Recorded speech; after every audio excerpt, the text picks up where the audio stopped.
Good afternoon, everybody. This is Danny Donko in 237. At long last with a pretty small update.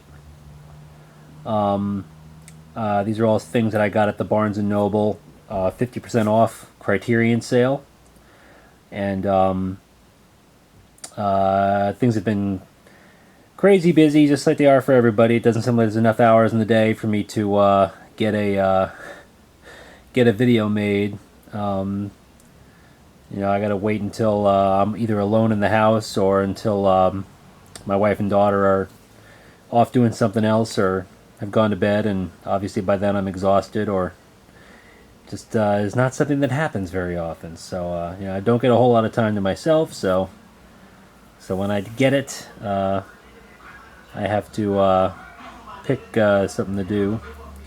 Sorry, it's a very loud car driving by. So obviously you can see the first movie here. This is the 400 Blows by Francois Truffaut.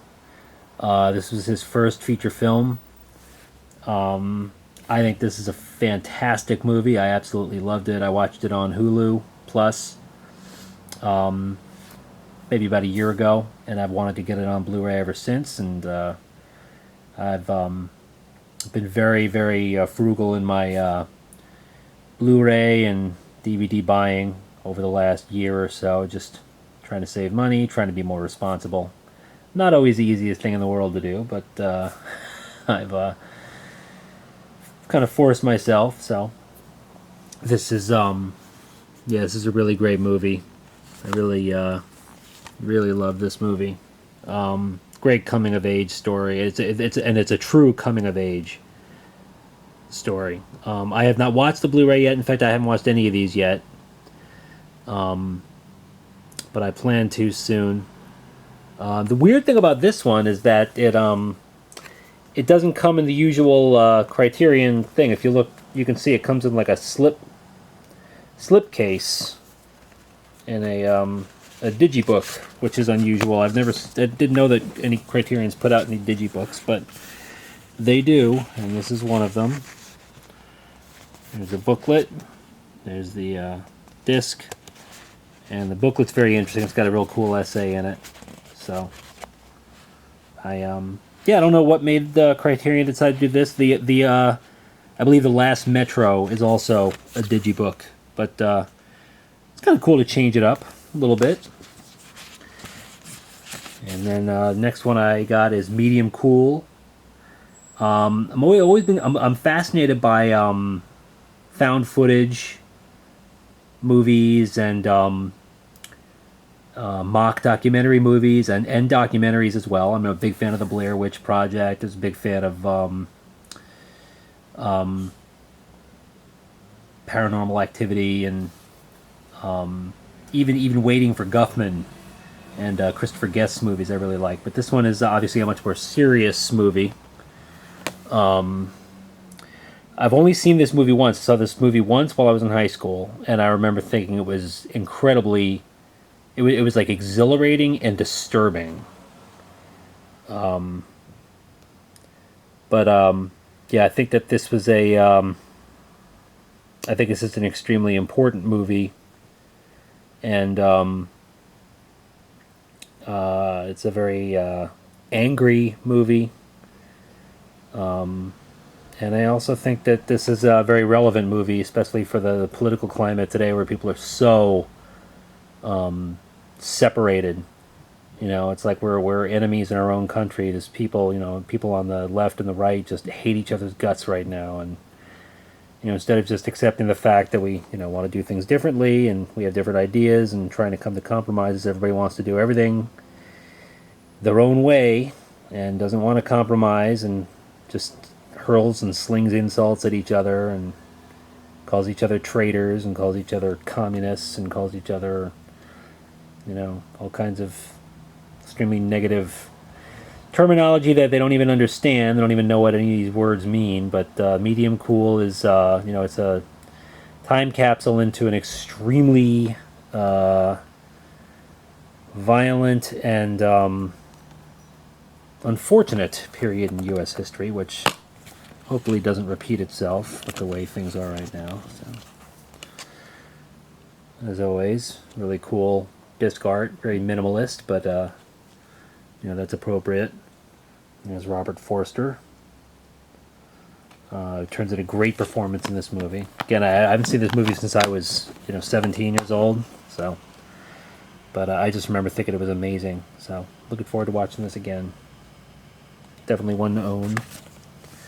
Here's another one I haven't seen since I was a kid. I saw this one when I was a little kid on TV. Things to Come. And I remember thinking this was really, really cool. This was on like... I remember this being on like a Creature Features. This was on like on Saturday afternoons when I was growing up. Before we had cable, before anything, you had to watch whatever was on TV. And Saturday afternoons, they used to have monster movies.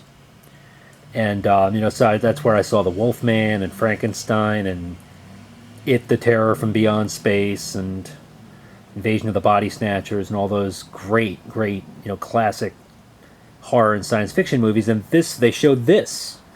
And I believe it was called Creature Features. And, this is by no means a creature feature. This is a pure, true science fiction movie.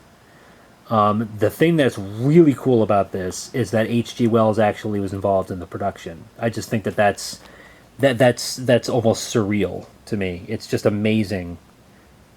I'm aware that H.G. Wells lived well into the 20th century, but for some reason, it just seems like somebody who wrote, so much during, it just seems strange. It seems like, it seems like his, literary life, the fact that it crossed over into cinema is just something I find really hard to wrap my head around. Yeah, he's a great writer, and this is a really cool movie with a lot of great effects, especially considering, these were like pioneering effects using miniatures and forced perspective and trick photography and all that stuff. And but again, I actually watched this. I watched part of this recently on Hulu, and it just made me go, man, I have to get this. But I just remember, I remember as a kid thinking it was a really surprise. Like, why is this? This isn't a monster movie. This is more of almost a drama. But they saw H.G. Wells and they immediately thought, oh, The Invisible Man, The Martians are coming. It must be a monster movie. So, but anyway, I remember, despite that, I really liked it. I really enjoyed it and thought it was very interesting. And so I haven't seen it since then. So it's going to be interesting to revisit it. I was thrilled to find out this was coming out on Blu-ray. I love this movie. Wild Strawberries. I don't have very much Bergman. I don't own very much Bergman. And I wouldn't even go as far to say I haven't even seen that much Bergman. But everything I have seen, I've loved. So, and I didn't show the inside of, sorry. Take a look at the inside of Things to Come. There's a good idea of the set. Be an interesting double feature with Metropolis. These two. So, get that closed. So, Wild Strawberries. Yeah, I held out buying this on DVD. I was going to buy the DVD over and over and over again, and then I just held out. I just waited and waited and waited, and finally, lo and behold, it came out on Blu-ray. It's a great movie. You can see a lot of, in my opinion anyway, I can see a lot of, I can see a lot of where David Lynch got some influence, between this and Federico Fellini and Louis Buñuel. Yeah, this is a really great movie. It's a very moving movie. It's got a lot of really strange dream sequences.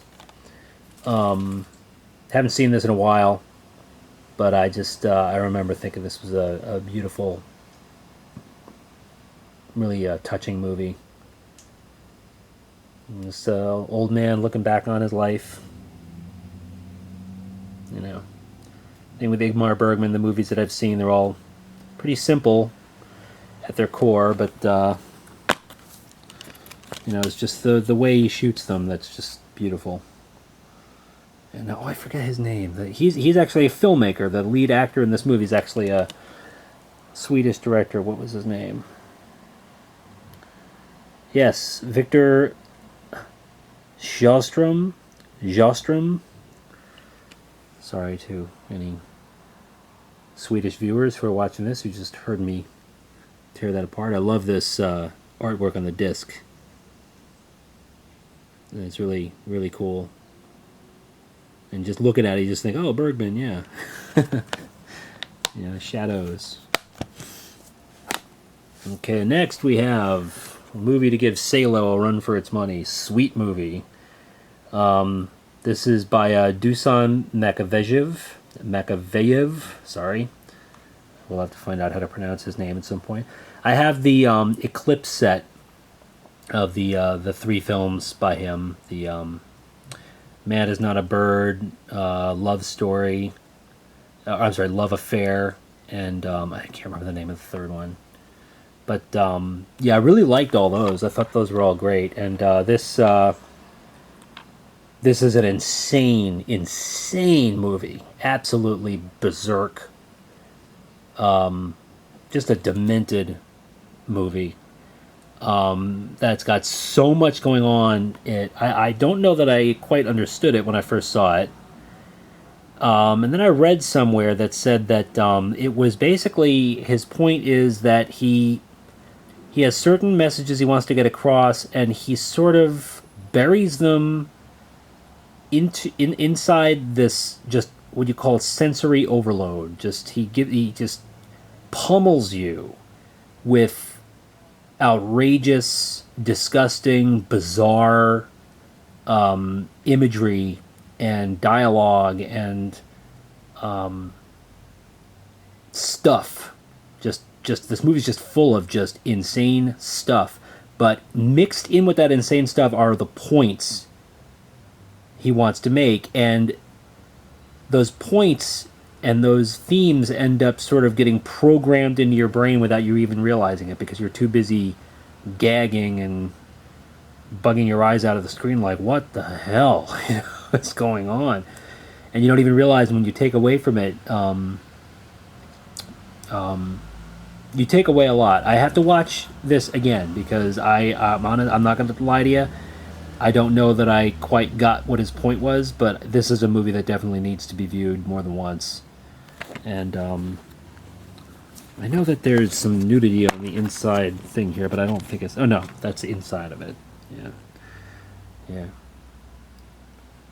If it was somebody getting their throat slit, that would be okay, but yeah, you know, a woman's breast or a person's butt, that's unacceptable. So, as usual, the artwork is great.